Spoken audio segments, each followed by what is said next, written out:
When it comes to proscribing some of these terrorists, the Security Council has regrettably been unable to act in some cases because of political considerations.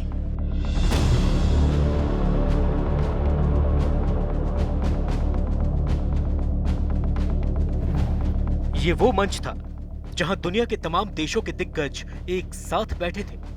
बात आतंक की हो रही थी।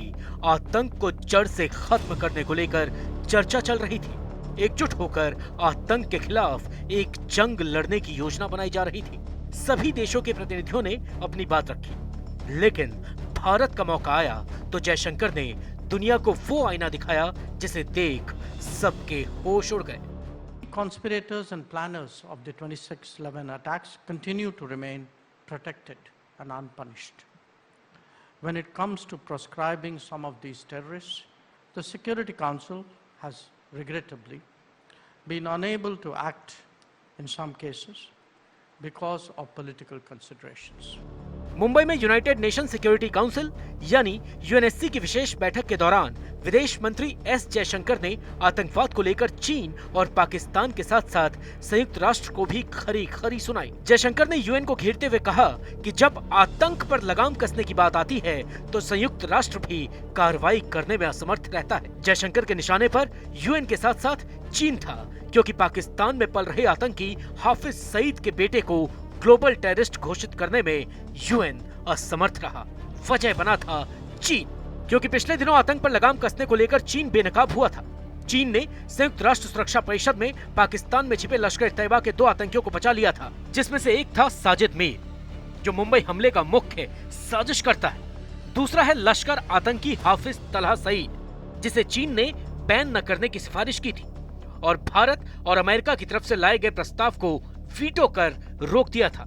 इतना ही नहीं, चीन ने पिछले महीने जैश ए मोहम्मद के सरगना मसूद अजहर के भाई अब्दुल रऊफ अजहर को भी ब्लैकलिस्ट करने की राह में बाधा डाली थी। यही वजह है कि आज जब पूरी दुनिया एक मंच पर मौजूद थी, सामने चीन भी था, मौका मुंबई में हुए 26/11 की बरसी का था और बात आतंक पर लगाम लगाने की हो रही थी, तब भारत ने दुनिया को वो संदेश दिया जिसने ऐसे सवाल खड़े किए कि सबकी जुबान पर ताला जड़ दिया।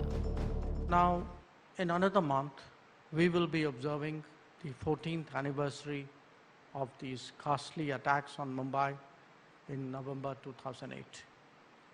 While one of the terrorists was captured alive, prosecuted and convicted by the highest court in India, the key conspirators and planners of the 26/11 attacks continue to remain protected and unpunished. When it comes to proscribing some of these terrorists, the Security Council has regrettably been unable to act in some cases because of political considerations.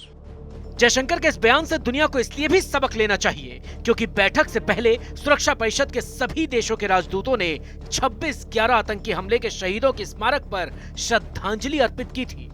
इससे पहले भी पिछले महीने विदेश मंत्री S Jaishankar ने कुछ इसी लहजे में संयुक्त राष्ट्र को सख्त संदेश दिया था और आतंक पर कार्रवाई करते वक्त राजनीतिक हितों को पीछे छोड़ने की सलाह दी थी। इसी तरह की और खबरों को जानने के लिए जुड़े रहिए TV9 भारतवर्ष के साथ। वीडियो अगर आपको पसंद आया है तो लाइक कीजिए और शेयर करना बिल्कुल भी मत भूलिए।